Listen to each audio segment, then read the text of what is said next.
Volume 10 of the Sword Princess side story, I feel was, again, it calls back to a lot of stuff that happens in the main story for DanMachi, the light novel series, and a lot of stuff that sort of happens in between, but it really gives us a good mindset of not just Finn's mindset, but also Aiza's mindset as well, and how she is having this internal dilemma of what is going on with these, talking monsters, these monsters that have feelings, desires, and aspirations, and the internal conflict going on with her because she's always had this mindset of all monsters are bad. And then, of course, the fight between Belle and Eyes itself, and Finn trying to sort of put the pieces together. I think what I really found quite interesting with this volume wasn't so much Eyes, but was Finn, and how Finn looks up to Belle and really admires Belle itself. But at the same time, Finn knows that in himself, his goals are very shallow. He's trying to be an artificial hero rather than being a genuine hero. He's trying to create situations that make him look good, even if he's kind of got to be a little bit shady at the same sense. At least he's self-aware of what he's trying to accomplish. The goals are noble because he's trying to inspire his own people, but he understands that, in a sense, his goals and aspirations are a little bit shallow because he's not trying to be a true hero. He's just a artificial one that, of course, Loki is helping as well. And Freya sticking her, fingers into the pie and interfering with the situation itself. I just thought this volume was very interesting because, as much as it calls back on a lot of what's happened in the main story itself, it gives such a interesting, different perspective of how other eyes see what's going on, and if they're angry or frustrated or, admiring certain individuals. And again, particularly Finn looking up to Belle because Belle isn't, following the norms. He's willing to sacrifice his reputation and throw everything out the door to stand up for his ideals and trying to be who he believes he should be, someone that protects everyone, whether it's a human or a monster. And so there's that massive dilemma ongoing. And then Loki learning about what's going on with the Xenos as well, and Finn also learning the same as well. And then Eyes and the rest, I do like the way at the end of it they end up bumping into the Xenos and the Xenos help them, and then they're kind of like, you know what, let them go.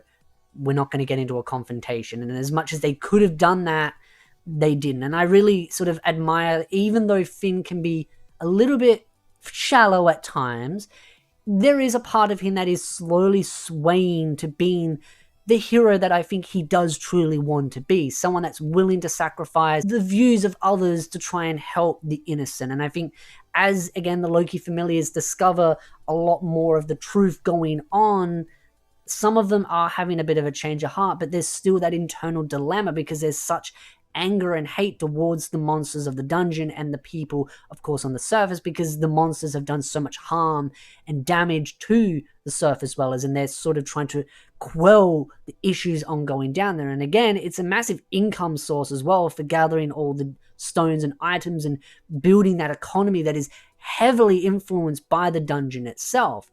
So there's a lot of mixed bags of feelings going on between the adventurers and how they are going to deal with everything ongoing. And then, of course, the big fight at the end with the Minotaur and those watching, and Freya, of course, as I said before, helping set that up and making sure certain pieces of the puzzle play out in a certain manner. But even then, Belle defies that. You've kind of got to read the main story and then read this one and kind of see sort of the parallels and certain things that, like I said before, you see the same story from a different pair of eyes. And I just feel like the two main highlights for this volume is Finn and Eyes, with Loki kind of dabbling a little bit in it. To me, Bet's fun to read about, and particularly in the previous volumes, he's kind of fun to sort of see the aggravating change in him. So he's sort of been a little bit more open, a little bit more caring, but he still comes off very prickly. So he's not as fun to read about, at least in my opinion. I'd love to know your thoughts in the comment section down below. But for me, Bet isn't sort of one of my favorite characters. I feel like he will grow as he matures, but at the same time, you got 2 more volumes left, and there's no signs of any new volumes focusing on the Loki familiars. So I feel like we're not really going to see too much development in Bet at all unless something happens in the main story itself. But I feel like that's a very low chance. I feel like Eyes would be the main one that would get a lot of development in the main story, So the development for me that I've seen in this volume is Finn and Eyes. And of course, Eyes is generally the main focus. And of course, I kind of know the general direction that the next two volumes are going to go. So I feel like the main focus is on Finn and Eyes, with of course Belle sort of being the main string that pulls them along and ends up making them have to not just question everything around them, but also themselves as a whole. And I really do love the fight that happens between Belle and Eyes, and how she's constantly doubting herself and trying to, basically say to Belle, please don't do this. Please don't do this. Why are you making this harder for me? Just move out of the way. And then, of course, the Xeno, the girl herself, that comes out and rips her wings off, rips her claws off to show that she's not a threat. I kind of wish she didn't have to do that. I kind of wish Eyes was a little bit more open-minded, but at the same time, when you read the previous volume as well, that's what I think was really quite well done. Volume 9 and Volume 10 of the side story go really quite well together, because it really, really explains the mental dilemma going on in Eyes' head, because it complements each other. In Volume 9, you have that massive amount of backstory going into her, explaining why she has so much hatred and drive to kill monsters. But then in Volume 10, you see the mental dilemma going on. And even in Volume 9, there's that mental dilemma as well, when she's in that town with Belle and Hestia, and she sees that the people worship the monster because it's a source of protection for them, and she's having that issue of getting her head wrapped around that issue. It then continues on in Volume 10, where she's having that mental dilemma and that confrontation between Belle and Eyes. And I'm interested to see where that ends up going, because you're not just going to have her possibly changing her mind, you're also going to have Loki as well, and Finn and the others. And even then, Finn says, do not talk about this to the others in the Familiars, because there's just so many, again, strings being pulled in different ways when it comes to their emotions and the mental dilemma. I feel like it's a more interesting string pull than the main story with Belle and Hestia's Familiars, because they're a lot more open to monsters being, a part of the community, being, self-aware and caring and loving and working alongside the humans themselves. While again, the Loki Familiars have got some individuals that have a very dark past and have dealt with the brutality of what these monsters are like, and how they can be used as weapons, and how they've done so much harm and destruction, not just to themselves, but also the ones that they love and care about, and how they've even lost people to the monsters itself. The thing with, again, Hestia's Familiars, they haven't lost really anything to the monsters themselves. They've definitely had some hardships, but nowhere near to the same degree as the Loki Familiars are.